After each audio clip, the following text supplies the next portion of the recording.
তিনিদিনীয়া ভ্ৰমণসূচীলৈ মাজুলীত RSS প্ৰধান মোহন ভাগৱত উত্তৰ কমলাবাৰী সত্ৰৰ সন্ত সমাৰোহত ভাগ RSS প্ৰধানগৰাকীৰ দেশৰ 150 গৰাকী সত্ৰাধিকাৰ আৰু ধৰ্মগুৰুৰ সৈতে ভাগ ললে সমাৰোহত বিয়লি দক্ষিণপাট সত্ৰ পৰিদৰ্শন মোহন ভাগৱতৰ RSS প্ৰধানগৰাকীৰ উপস্থিতিক লৈ মাজুলীত কটকটীয়া নিৰাপত্তা ব্যৱস্থা কাইলৈ লুইত সোৱণশিৰি সমাৰোহত অংশগ্ৰহণ কৰিব মোহন ভাগৱতে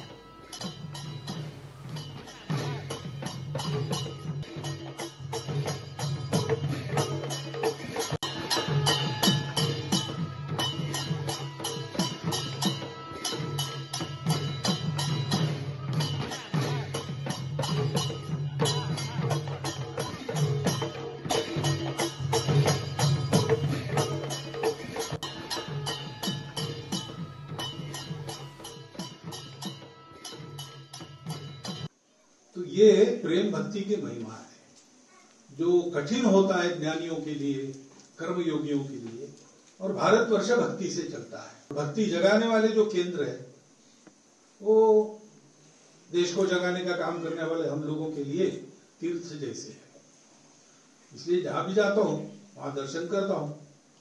माजुली में आने का संयोग बना और ये 3 प्रमुख सत्र माने जाते हैं उत्तर कमलाबारी ये हमारा दक्षिण पाट और खवनिया तो 3 सत्रों का दर्शन मैं करूंगा इस बार।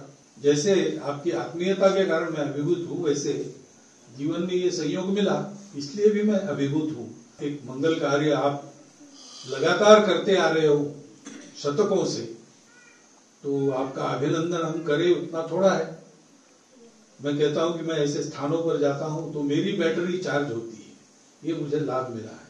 माननीय मोहन भागवत जीर नेतृत्व जी ইয়াত আজি আলোচনা সভা হ'ল উত্তৰ গুৱাহাটী সত্ৰ প্ৰাংগণত উত্তৰ পূৰ্বাঞ্চলৰ প্ৰায় সন্তসকল ইয়াত গোট খাইছে সিফালৰ পৰা এটা মহাসন্মিলন বুলি অভিহিত কৰিব পাৰি কিন্তু এইটো মুহূৰ্তত আমাৰ এটাই অনুৰোধ সকলোৰে প্ৰতি যে আমি অকল এনেকৈ মিলিত হ'লেই নহ'ব অন্তৰখনো মিলিত হ'ব লাগিব যিহেতু অল্পনামী বস্তু নাম সংহতি কাৰ্য